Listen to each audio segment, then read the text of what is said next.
تو اگر پنکھا ہوا نہ دے تو اس کا کوئی چھت پہ کام ہے؟ اس کو اتار کے تو آپ سکریب والے کے پاس بھیج دیں گے، بھی ختم ہو گئی بات۔ تو مقصد جو تھا نا اللہ کی عبادت تھی، تو جب قومیں اللہ کی عبادت کی طرف نہیں آئیں تو اللہ نے انہیں تباہ کر دیا اور صفحہ ہستی سے مٹا دیا۔ اللہ تعالیٰ کے پیارے محبوب علیہ السلام نے کفار مکہ کو، قریش کو، عالم عرب کو، عالم انسانیت کو دعوت دی، وداعیا الی اللہ باذنہ وسراجا منیرا۔ اس منصب پر فائز ہو کر حضور نے دعوت دی۔ جب انہوں نے دعوت کا انکار کیا، حضور نے انہیں عذاب سے ڈرایا، اللہ کے عذاب سے، چونکہ حضور نذیر ہیں۔ انہوں نے یہ کہا کہ اگر آپ کہتے ہیں نا کہ ہم پر عذاب آئے گا تو پھر آپ وہ عذاب لے آئیں، ہم پہ آئے۔ جب کوئی آدمی منہ سے تباہی مانگے، جب کوئی شخص اپنے منہ سے یہ کہے کہ کر لیں جو ہوتا ہے معاذ اللہ، تو اگر تو سامنے والا کمزور ہو تو شاید وہ کچھ نہ کر سکے، لیکن یاد رکھنا کئی دفعہ کمزور ہوتا ہے تو کچھ نہیں کرتا، تو کئی دفعہ مہربان بڑا ہوتا ہے، رحمان اور رحیم کئی دفعہ کرم نوازی کرتا ہے۔ جب انہوں نے کہا نا کہ لائیں وہ عذاب ہے محبوب جس کا آپ وعدہ کرتے ہیں، تو اللہ نے کیا فرمایا؟ فرمایا وما کان اللہ لیعذبہم وانت فیہم۔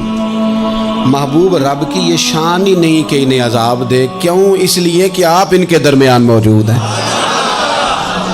اے محبوب علیہ السلام، اللہ کی یہ شان نہیں کہ انہیں عذاب دے اس حال میں کہ آپ ان کے درمیان موجود ہیں۔ آپ میری بات کو سمجھیں گے، غور کریں گے کہ کافروں کے درمیان اگر حضور موجود ہوں تو عذاب نہیں آتا، تو قیامت میں جب حضور مومنوں کے بیچ موجود ہوں گے، مجھے کہہ لینے دو نا کہ اساں جے ہاں گناہیاں دا جدوں اعمال نامہ پھرول ہوئے، پھر ذرے ذرے نے سامنے آ جانا ہے، جو جو منہ تھی بولیا بول ہوئے، اساں بھی کول حضور دے بیٹھ رہنا ہے، لکھ عمل ترکڑی تول ہوئے، او دے کولوں بھی رب نے حساب لینا ہے جیڑا بیٹھا ہی محمد دے کول ہو صلی اللہ تعالی علیہ وسلم، او دے کولوں بھی رب نے حساب لینا ہے جیڑا بیٹھا ہی محمد دے کول ہوئے، جس کو کہتے ہیں قیامت حشر، جس کا نام ہے، جس کو کہتے ہیں قیامت حشر، جس کا نام ہے۔ تیرے دیوانوں کے لیے وہ دن تو جشن عام ہے، زیارت ہوگی نا حضور کی، تیرے دیوانوں کے لیے وہ دن تو جشن۔ اور ایک شاعر نے اور بات کھول دی، کہنے لگا ہر نظر کانپ اٹھے گی محشر کے دن، خوف سے ہر کلیجہ دہل جائے گا۔ اچھا جی پھر کیا ہوگا؟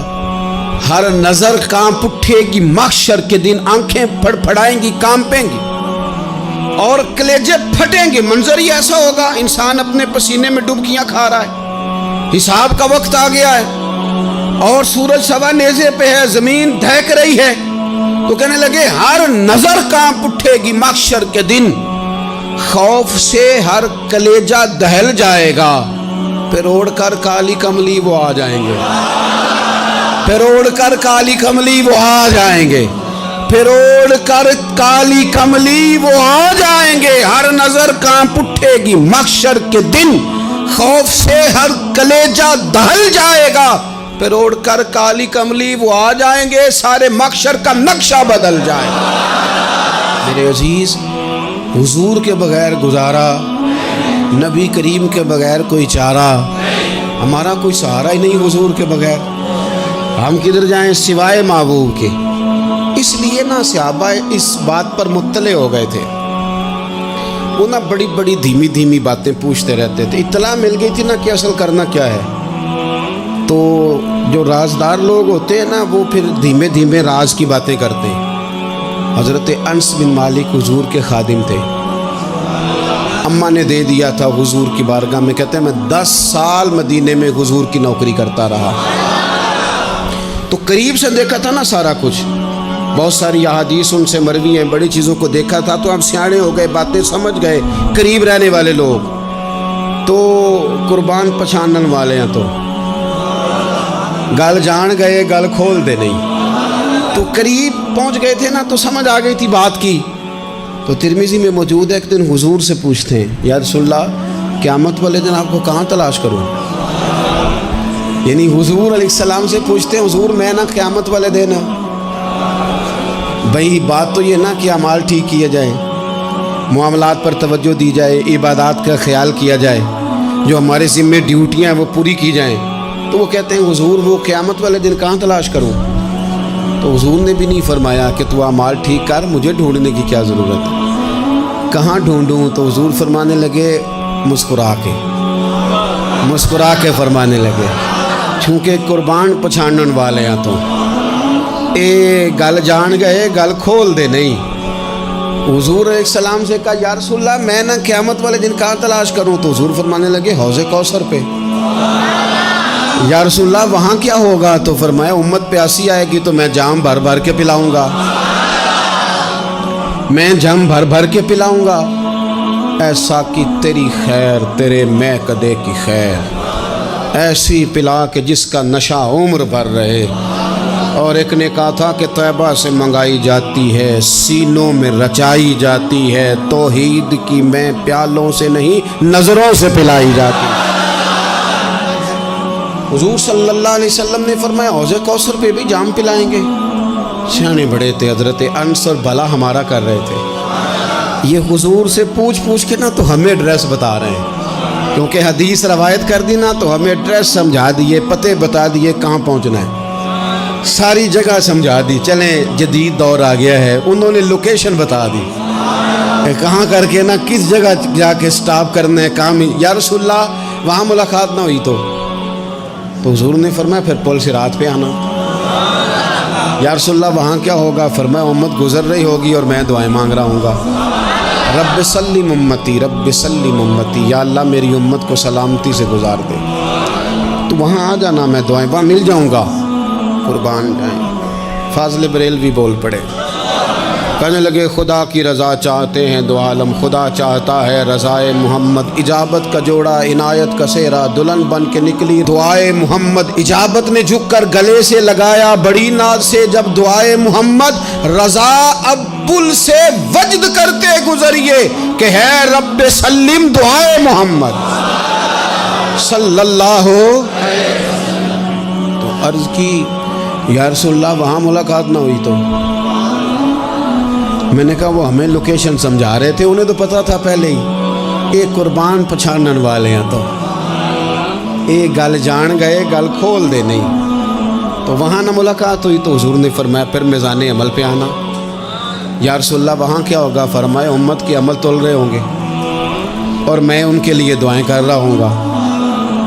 میں نہیں جا سکا کبھی بچوں کے ساتھ پیپر دلوانے، استاد کو اجازت نہیں دیتے، کہتے ایک ایگزامینر اور آئے گا کوئی، جس نے پڑھایا ہو اسے اجازت نہیں کہ تو جا۔ ابا جی کو اجازت نہیں ہوتی کہ وہ ایگزامینیشن ہال میں جائے، وہاں تو کوئی اور لوگ آتے ہیں۔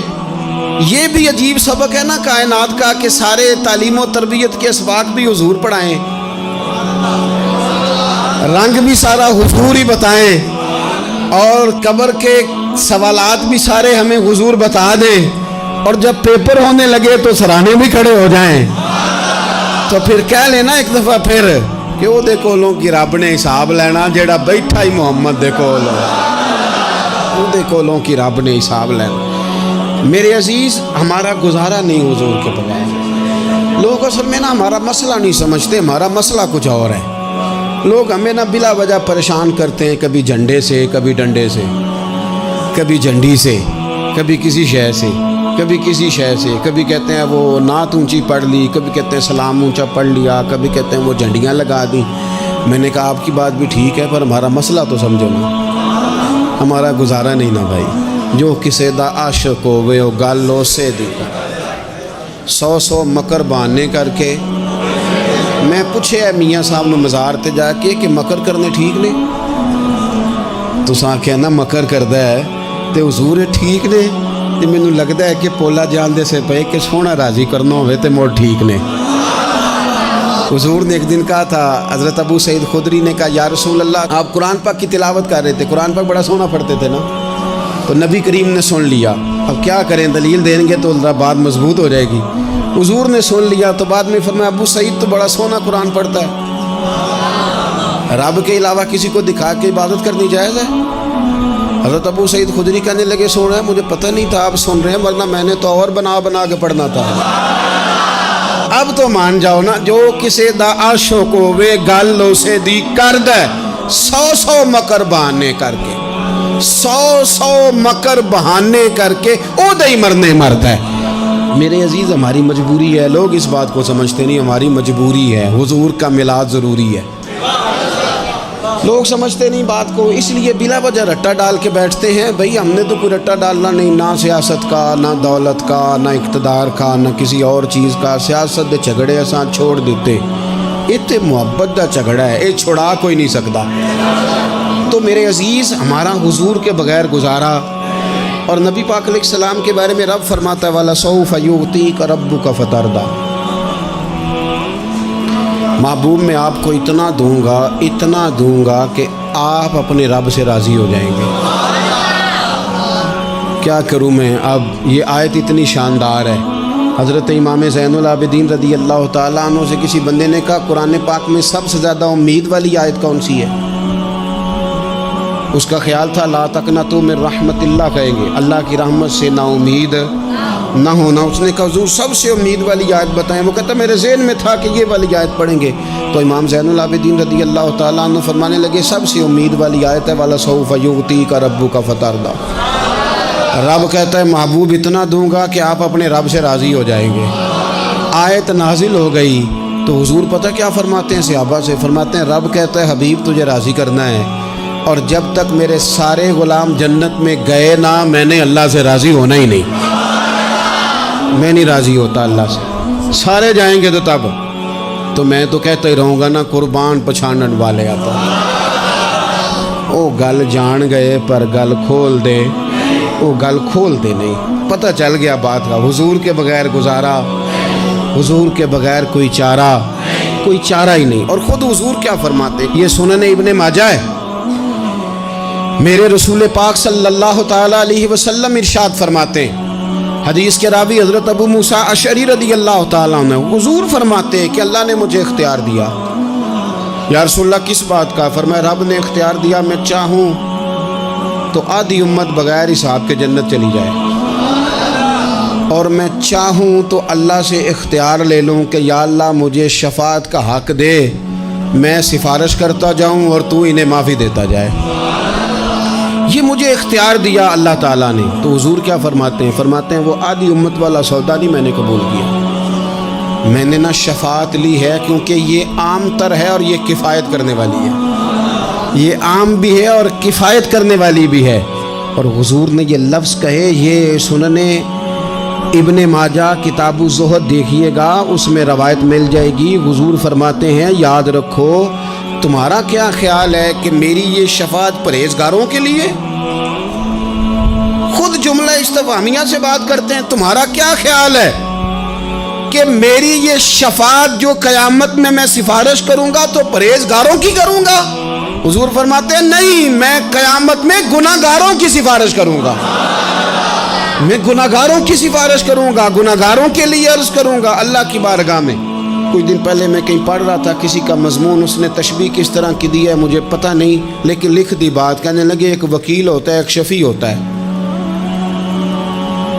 ایک وکیل ہوتا ہے, ایک حضور وکیل نہیں ہمارے, حضور ہمارے شفیع ہیں, شفاعت کرنے والے.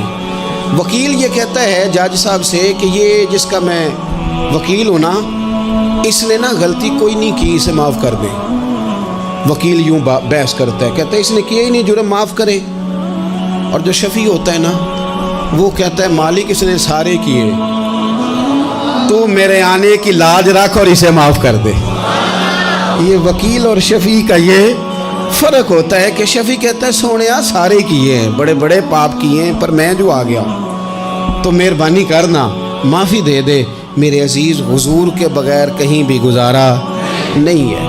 ہم نے نا جب یہ بات سمجھ لی, اور پتہ ہے نبی کریم صلی اللہ علیہ وسلم نے آگے بڑھ کے خود بھی کئی مقامات پر اس بات کو کھول کر مختلف انداز میں بیان کیا. حضرت عبداللہ ابن عباس رضی اللہ تعالیٰ عنہ کی روایت آپ دیکھ لیں, یہ آپ کو مستدرک میں ملے گی. حضور صلی اللہ علیہ وسلم فرماتے ہیں قیامت کے دن اللہ تعالیٰ انبیاء کے لیے نور کے ممبر بچھائے گا, ہر نبی ممبر پہ بیٹھ جائے گا, ہر پیغمبر علیہ السلام اپنے ممبر پہ جلوہ فروز ہو جائیں گے, ہر پیغمبر. لیکن حضور فرماتے ہیں میرا ممبر خالی ہوگا۔ یا رسول اللہ صلی اللہ تعالیٰ علیہ وسلم آپ کا ممبر کیوں خالی ہوگا؟ حضور فرماتے ہیں میں ممبر چھوڑ کے رب کی بارگاہ میں کھڑا ہو جاؤں گا، اور اس ڈر سے کھڑا ہو جاؤں گا کہیں ایسا نہ ہو کہ میں جنت میں چلا جاؤں اور میری امت رہ جائے۔ میں اپنی امت کی سفارش کروں گا، رب میری امت کی سفارش قبول کرے گا۔ فرماتے ہیں میں اتنی سفارش کروں گا کہ جہنم کا دروغہ مجھ سے کہے گا کہ محبوب کمال ہو گئی، آپ نے تو اپنا کوئی غلام دوزخ میں رہنے نہیں دیا، سارے آپ نے نکال دیے۔ کسی شاعر نے بڑی خوب بات کی تھی، اس نے کہا تھا کہ یاد رکھو قیامت کا جو دن ہے نا، یہ قیامت کا دن دراصل ہمارا وقت ہوگا خاص، جب ہم نبی پاک صلی اللہ علیہ وسلم کی بارگاہ میں جائیں گے تو ہمیں سمجھ آ جائے گی کہ دنیا میں ہم نے کئی دوستیاں لگائی تھیں پر جھوٹی لگا بیٹھے، ایک دوستی سچی ہے جو مدینے والے کی ہے۔ وہ کہتے ہیں محمد بوٹیا جھوٹا ہی جاگ سارا، اے سچیاں مدینے والے دیاں یاریاں، سچیاں مدینے والے دیاں۔ تو نبی پاک صلی اللہ علیہ وسلم کے بغیر نہ دنیا میں گزارا ہے، نہ قبر میں گزارا ہے، نہ آخرت میں گزارا ہے۔ اب ایک سبق ہے، وہ سبق بھی آپ نے ضرور یاد کرنا ہے۔ جس شخصیت کے بغیر ہمارا گزارا نہیں، نہ قبر میں، نہ حشر میں، نہ پل صراط پہ، نہ میزان عمل میں، نہ حوض کوثر پہ، تو ہمارا ان کے بغیر دنیا داری میں گزارا کیسے ہو جاتا ہے؟ ہمارا تجارت بھی حضور سے سیکھیں، گھرداری بھی حضور سے سیکھیں، شادی بیاہ کے طریقے بھی حضور سے سیکھیں۔ جب گزارا نہیں حضور کے بغیر تو پھر زندگی کے سارے سلیقے حضور سے سیکھیں۔ پھر ادھر ادھر جانے کی ضرورت ہے، حضور کی سیرت کو پڑھیں، سوانے کو پڑھیں، حیات مبارکہ کا مطالعہ کریں۔ یہ جو ہم میلاد کا جلوس لے کے نکلتے ہیں نا، جب ہم نے نا بہت ساری چیزوں کو سطحی سا سمجھ لیتے ہیں معاذ اللہ بعض اوقات۔ یہ جب ہم میدان میں نکلتے ہیں نا میلاد کے جلوس میں، حضور کے نام کا نعرہ لگاتے ہیں، تو ہم نہ للکارتے ہیں اس نظام کو جو نظام حضور سے پہلے تھا۔ امیر غریب کی تقسیم تھی، ذات برادری کی تقسیم تھی، چھوٹے بڑے کی تقسیم تھی، گورے کالے کی تقسیم تھی۔ ہم جب میدان میں نکل کے نعرہ لگاتے ہیں تو ہم اس نظام کو للکارتے ہیں، ہم کہتے ہیں وہ نظام نہیں چلے گا، وہ حضور کا میلاد ہو گیا ہے۔ اب نظام وہ ہے کہ جس پلیٹ میں ابو بکر صدیق کھانا کھائیں گے اسی میں بلال حبشی بھی کھائیں گے۔ اب نظام وہ ہے کہ اگر غریب آدمی جرم کرے گا تو سزا ملے گی، تو اگر گورنر کا بیٹا جرم کرے گا تو سزا اسے بھی ملے گی۔ اب حضور کا نظام آ گیا، ہم اس نظام کی طرف بڑھتے ہیں، اپنے آپ کو حضور کے قدموں کی طرف مائل کریں۔